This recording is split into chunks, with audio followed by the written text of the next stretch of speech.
Hey everybody, how did you like that loaf of bread? I've always wanted to make pumpernickel bread on the Rancho, and today I did. And I'm going to show you guys what I call hack job baking, which means I'm not going to sit there stage by stage over a period of hours, do things. Well, I've got a different way of doing things. So if you're not subscribed, subscribe, hit the bell for all notifications. You're going to want to see how it's done. Let's go down and look at the ingredients. First thing to know is that pumpernickel bread is a dark bread. And you start with 3/4 of a cup of coffee plus 2 tablespoons, which I have in here. And that coffee should not be real hot. It should be about 110 degrees. You don't want to kill the yeast. And in that I put a couple teaspoons of yeast, and you can see that's proofing. It's happy. You're also going to need some molasses there, some vegetable oil. I like canola oil because it's very neutral. This is the yeast I use, the Red Star baker's yeast. You're going to need salt and some dark red flour. I love Bob's Red Mill stuff because the quality is really great. You're also going to need some onion powder and sugar and some Hershey's or some type of powdered cocoa, unsweetened, okay? Let's get to it. Let's get to it, guys. This is a simple recipe. I already showed you the ingredients here. And we're gonna build this up, and I specialize in what I call hack job cooking and baking, which means I kind of violate all the rules when it comes to the traditional way of doing things. I don't get time to mess around with that. So what I like to do is load everything into the mixing bowl, throw it up on the mixer, and not throw up on it, but put it up on the mixer and fire away, okay? You just knead the hell out of that, and it turns out great. So the first thing we want to do, and I do want to kind of measure this accurately. Usually I just throw stuff in, but today we're going to use 5 teaspoons, and make sure that you're using teaspoons here and not tablespoons, or well, I'll either think that you're working for Hershey or you've lost your mind, okay? This is nice and fresh. This one I haven't opened it yet. And be careful with the powder. Man, if you drop this cocoa powder all over the bowl, I don't have to tell some of you, you know that it will create a super mess. So in here we're going to put one. Now this is 3/4 of a cup plus 2 tablespoons of coffee that I initially put in with the yeast and a little spritz of sugar. This is the 3rd. Now I'm putting 4th. Now I've put 5 teaspoons of cocoa powder. I might treat myself to some hot cocoa later on. I don't know. It sounds so 1950s and 60s. We're also going to put in 1½ teaspoons of granulated... Whoa!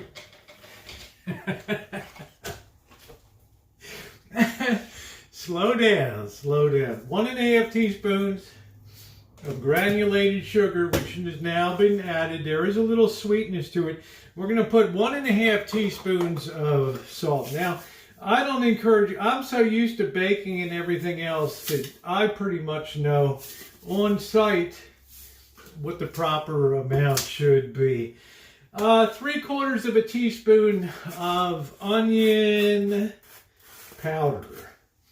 And I'm going to be careful with this. I don't want to pour this stuff in. I don't want to be eating an onion here. So there goes the 3/4 of a teaspoon. And onion powder can be a little strong, okay? So you have to be careful. All right. We're going to put in 2 tablespoons of vegetable oil here, and like I said, I like canola oil. It's very neutral. All right, there's 1 and 2. There we go, 2 tablespoons. I know you're like, we really are hack job cooking. I can't wait to see the. You already know it turned out good, okay? Don't be hating. Don't be hating on me, okay? Now I am going to take a second, and I'm going to whisk this all up. We have to also put in 2 tablespoons of molasses. And I'm using Blackstrap Plantation Organic Blackstrap molasses. Okay, so in this goes, there's one. And there is two. Okay. Oh, these measurements, they're so exacting. You're so good, right? You're the best. You're the best baker I've ever seen on YouTube. I know, right? So we're gonna mix this all together now. All right. Be careful you don't get it on you. All right, just enough to have it look gruesome in there. I don't know if you guys can see that, but it's all put together. Now we need to put, what do we need here? We need one, what do we got? 1 cup of rye flour, and then I need to double check the amount. I believe it's so these 2 cups of you can use bread flour for all purpose. So I'm going to grab this Bob's Red Mill now. Shake that off perfectly. In she goes. All right. Right there. And we're going to grab 2 cups of the all-purpose. Shake it down. Shake it down like a cop does to the ladies on work in the corner, man. Shake it down. There we go. And there goes number 2. Guess what? The work is basically done. I'm going to throw this thing on the KitchenAid and beat the living you know what out of it. I'll see you guys in about 15 minutes or so. You want to beat it for about 5 minutes, let it rest and absorb all the flour absorbs, and then I'm going to beat it for another 15 minutes and see what it looks like. Okay? See you in a bit.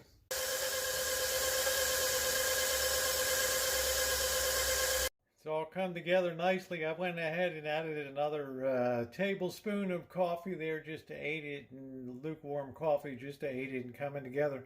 I'm going to let it sit 5 minutes, and then we're going to resume the beat down.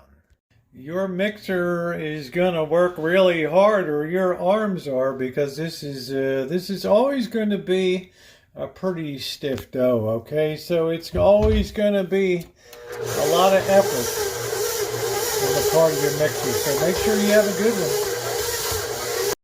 This dough is so stiff that I don't need to have flour or anything to work it at all.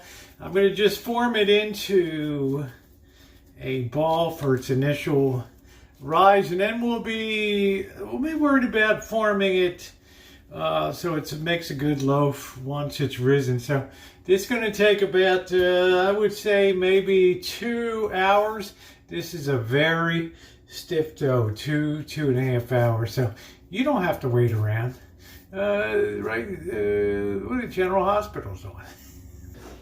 Okay, we are back. Our dough is risen. It's been about 2 hours later. And again, this, if I didn't say it before, I'll say it now. Rye is a very dense grain. You're not going to have something that ever looks like ciabatta bread with big holes in it. Pumpernickel rye, any kind of rye, is a very dense bread, okay? So if you're expecting this to rise and fill up the whole bowl, well, now you know it's never going to happen. But it's time now to put this out on the counter. We're going to swing our crock pot into use. And I really think that the Tefal crock pot is the very best of all. It's nice and hot. I'm going to remove the parchment paper, and don't think that you can't reuse parchment paper. Of course you can reuse it many times. And what I'm going to do is pull this out, and what I'm going to do is kind of stretch this a little bit. And you can see it's got some nice stretch to it now. And I'm going to fold it like a letter. Turn it and fold it into itself like that. You can see the seam on the back. And as I usually like to do, I'm actually going to roll this up into a ball shape now. And I'm going to pinch the end and pinch it at the bottom. And I'm going to get in here with my hands. Let me move this aside. I'm going to get in here with my hands underneath of it and shape it. Okay. Like a ball, just like that. And you definitely want to pinch it together at the bottom so it doesn't come apart. You can see it's much smaller now, right? We can sort of flatten it a little bit into that typical pumpernickel sort of loaf. Let's go ahead. This time, we're going to put it onto our parchment paper. We're going to put it back in our bowl. We're going to cover it with the plastic. And what we're also going to do is cover this Dutch oven. I'm going to pop the temperature of the oven up to 450. I'm going to go 500 degrees today. I like to bake at very hot temperatures. It gives lots of oven spring or initial rise. I'm going to take this and I'm going to put it into the oven, and for the next half hour that's going to heat up. And then I'm going to give you some real cautions to protect yourself. You need to be safe against the heat. You need to make sure that you have a good pair of oven mitts. I hate to think of how many people have reached in to grab that pot and put it on top, or they've put their loaf into it to bake and they went to grab the hot top and just scorched themselves. Slow down, think. This is a very, very dangerous part of baking, the really only dangerous part.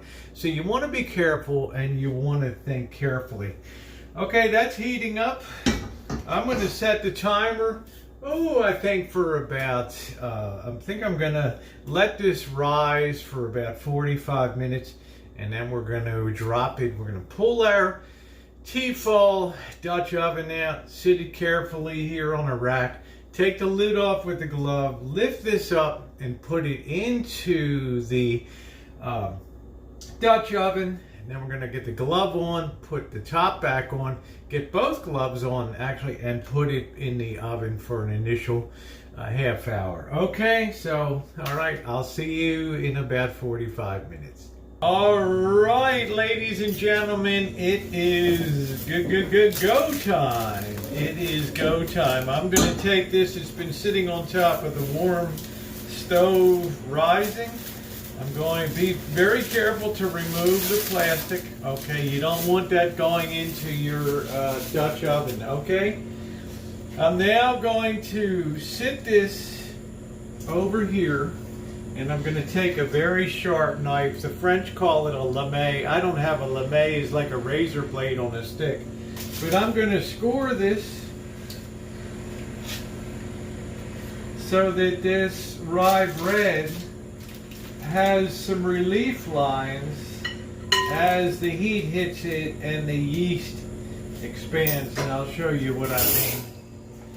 You can see the way that I've done that on there. Okay, now we need to be awful doggone careful. I'm going to put the gloves on.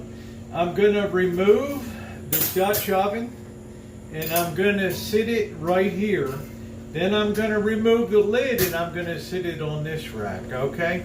Then I'm going to lift up the parchment, put it in, put my gloves back on, and then put it in the oven, and we're going to bake it for an initial half hour. So here we go. Ooh.